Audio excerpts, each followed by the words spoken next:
Préparez une tablette de chocolat noir de 200 grammes. Il y a 40 petits carrés dans la tablette, donc chaque carré fait 5 grammes. Séparez la tablette en plusieurs morceaux. Je mets 6 petits carrés de côté pour plus tard.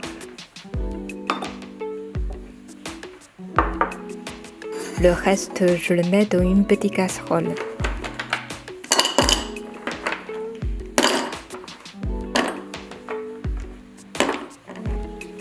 Je fais fondre le chocolat au bain-marie.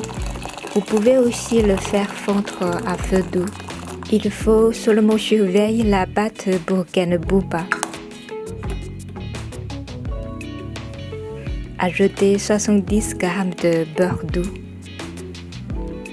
Dans un saladier, mélangez 3 œufs.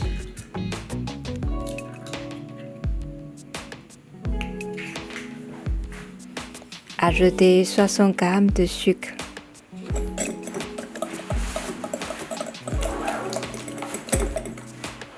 Versez une cuillère à soupe de farine type 45 et bien mélanger. Mettez la pâte de chocolat dans le saladier. Mélangez.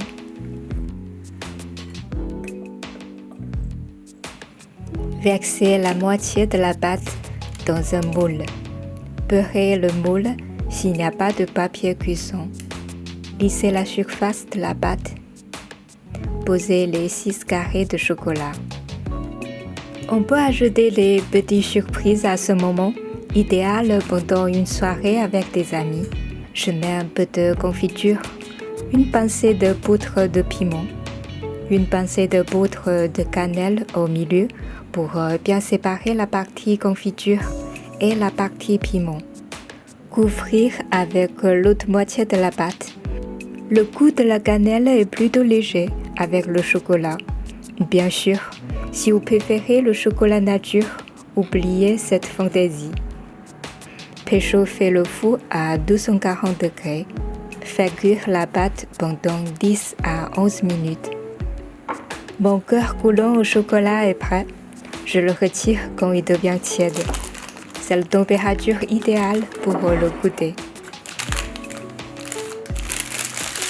Coupez en 6 morceaux. Normalement, chaque morceau contient un cœur coulant.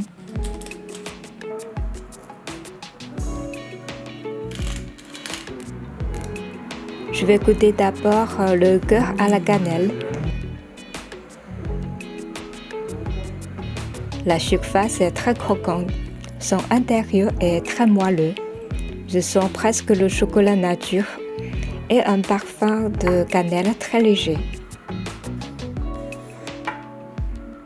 Le goût du piment ou de la confiture sont bien présents dans les cœurs fondants. À vous de jouer, bon appétit!